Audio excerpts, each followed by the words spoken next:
appreciate the hardcore here sticking through the last session. Hopefully you'll learn some new things about what we're doing in New York State to really drive toward carbon neutrality. In case anybody has forgotten why we're here, why we're doing this, climate change is real. New York State gets that and is working on it very hard. And we have a suite of policies that are all trying to integrate together to take us to a carbon neutral economy. Here's where we are today in sort of near term. We have 150,000 plus clean energy jobs in New York State, and that number is growing every year, and it's growing more rapidly than the rest of the economy, both in the state and in the country. So it's the business to be in if you're looking for growth. We set a new energy efficiency target last year called, under the name New Efficiency New York, shooting for 185 trillion BTUs of site energy savings by 2025. When we hit that, we will be a third of the way toward our near-term carbon target of reducing greenhouse gas emissions 40% by 2030. We got a number of different policies that fit into that. One of the most important is our clean energy standard, which today says that we need to get 50% of our electricity from renewable energy sources by 2030. That's a ways to go, and you'll see we just bumped that goal up, right? And we have had an offshore wind target of 2,400 megawatts by 2030. We got energy storage looking for 1,500 megawatts by 2025, 3,000 megawatts by 2030. But all of that is about to change. We just ratcheted up the ambition, and we're amplifying what we need to do. So the governor's State of the State address, he's made a suite of proposals here. We want to take the renewable energy, the clean energy standard, from 50% to 70% by 2030 on the path to really the heart of this, which is 100% clean electricity from the grid throughout New York State by 2040. I say that again, 100% clean by 2040. That is a game changer for all sorts of things, including the building sector, which is my focus. One of the reasons we feel comfortable that we can do, well, comfortable is not the word, but that it is achievable. It's a stretch goal, but we can make it, and we've done a lot of analysis on that. We still actually believe in science in New York State, so NYSERDA has an entire group that does macroeconomic analysis. Offshore wind is a big piece of this. We are soon to announce the results of our first solicitation. They're extremely encouraging, a lot of interest from major offshore wind developers, and a great price point. So you'll see that we've increased our target from 2,400 megawatts by 2030 to 9,000 megawatts by 2035, and we believe we can get there. And now we're not just talking about incremental savings through energy efficiency. You know, can we get 15%, and if you get 20, you've done a deep energy retrofit? Well, no, not really. We're now talking about getting to carbon neutrality even with the existing buildings. We have a goal of 80% greenhouse gas reduction by 2050, and now we're starting to talk about an entirely carbon neutral economy. So if we're going to get even 80 by 50, let alone a carbon neutral economy, what do we have to do on our buildings? Well, we have to make our entire building stock in the state of New York carbon neutral by the middle of the century. So what are we doing? We have been directed by the governor to develop a roadmap to a carbon neutral building stock across the state by the middle of the century. And I'm actually shepherding that effort with a lot of support from other people at NYSERDA. When we think about buildings, you can't think about them in isolation. They're part of a system, an energy system, and we must be thinking about the grid, the electric grid, and the transportation sector. So how can buildings help the grid manage peak demand? And when we start putting a bunch of electric vehicle charging infrastructure in buildings, we've got to be thinking about that as well. So it's really a system. And so if we think about carbon neutrality, can't we just decarbonize the grid and then electrify everything and we're done? Well, that probably means carbon neutrality, but it probably also means that your grid is overloaded and it doesn't work anymore.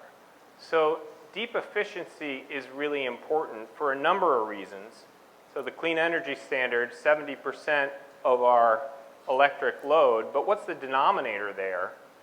And this is my representation of a shrinking denominator. So the more we can reduce the overall load of the state, the easier it's going to be to achieve that 70% target. And by doing that, you're going to reduce the cost of electricity versus the other way. We'll have to build less infrastructure, fewer plants, less transmission and distribution. Winter peak is a really important thing to think about. If we just electrified all of our buildings as they exist today, we would wind up with a winter peak that is significantly larger than our summer peak. That can be anywhere from 2 to 3 times if everything went geothermal to 5 times if everything went air source, because air source is less efficient as it gets colder. Still works, but it's less efficient. So we really need to be thinking about how we can manage that and not create this system. You know, it's years in advance, or years ahead when we'll run into this problem, but we need to be thinking about it now so we don't run into a brick wall 10 years from now. And it will help with affordability, health and comfort, and it's really an economic development opportunity. We can't say this enough, that this transition to clean energy, you know, everybody in this room gets it. There's business opportunity here. This does not need to be a drag on our economy. Contrary, it's an opportunity. So thinking about carbon neutral, this gets to some of those points. What do we mean? Highly efficient buildings, so we got to reduce energy demand. You want to decarbonize on-site energy services. You don't want to be burning any fossil fuels in your buildings to heat, cool, cook, heat your hot water.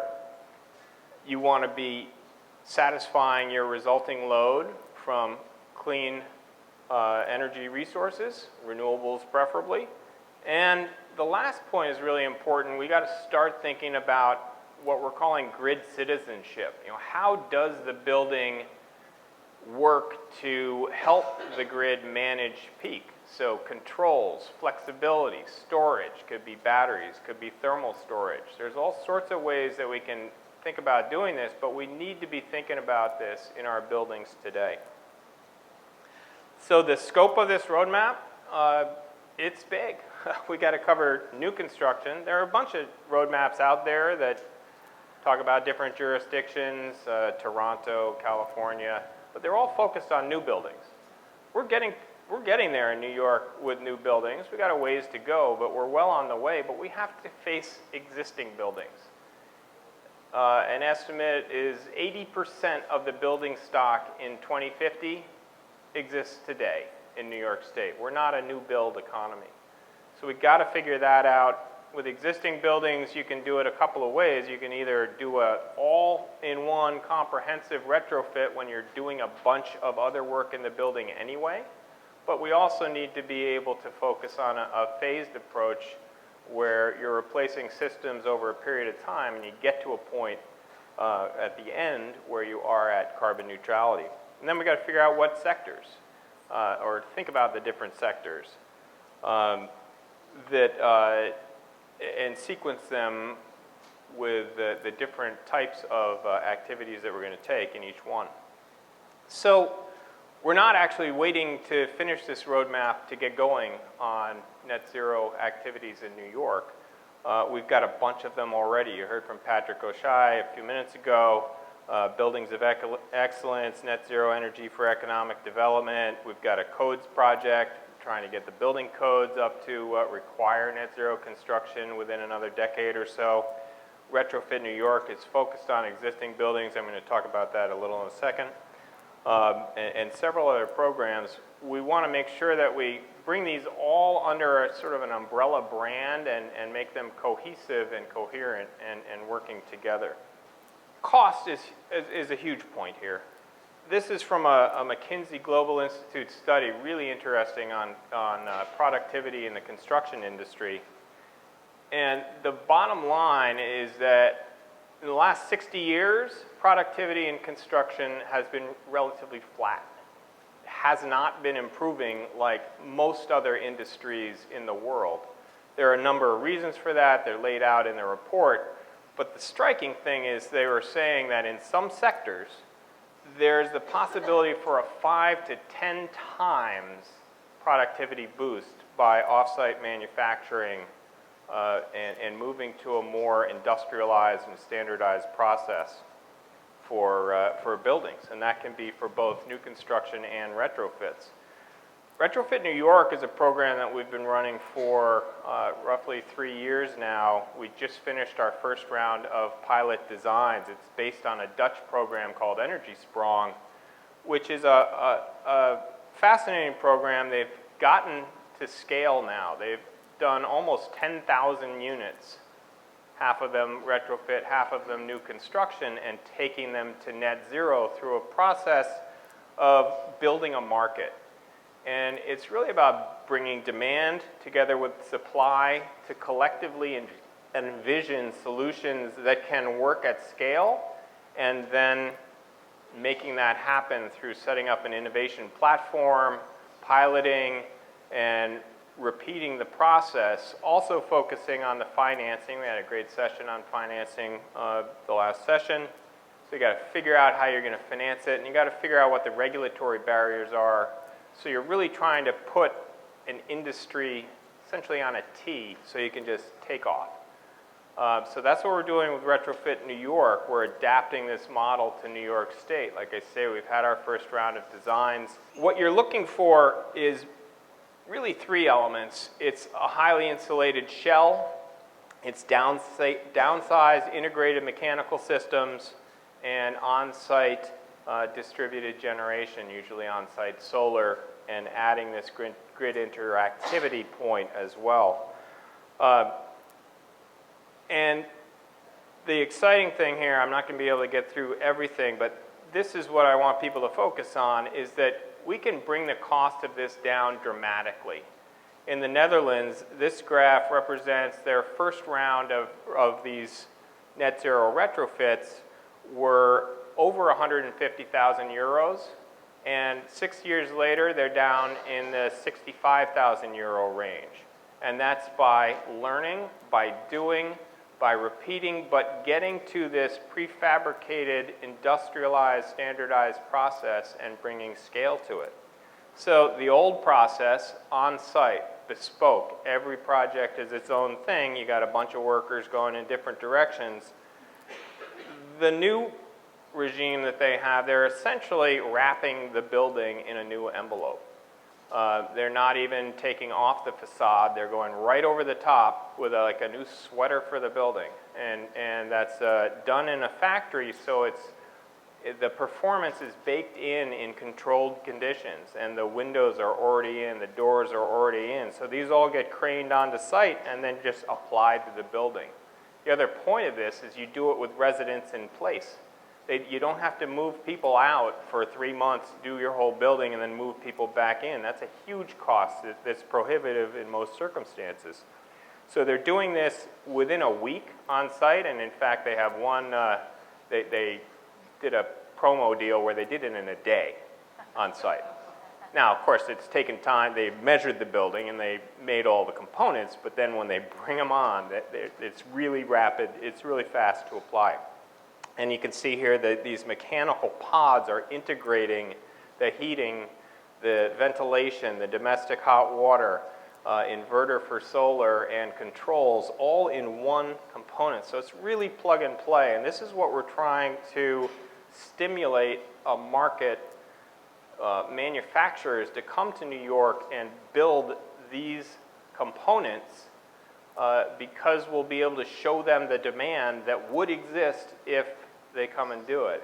It's a little bit of a, we all need to believe together that we can do this, but it's worked in the Netherlands. We have that model, and we've got a lot of partners helping us demonstrate this demand to the manufacturing sector. We're not in it alone with NYSERDA. We've got all of our state partners, the other agencies. We've got new construction, we've got retrofits, but we're also branching out. We're getting a lot of support from DOE and the national labs in our first round, all interested in developing this homegrown industry in the United States. The New York City buildings mandate that came out was signed yesterday, I believe, or the day before. Very important demand driver. So we should get involved with that as well. Last idea, just to throw at you here, energy savings alone, that they're an important part of the financing of this, is tapping into the energy savings stream, but there are a lot of other value streams that we need to engage, and health is a big one.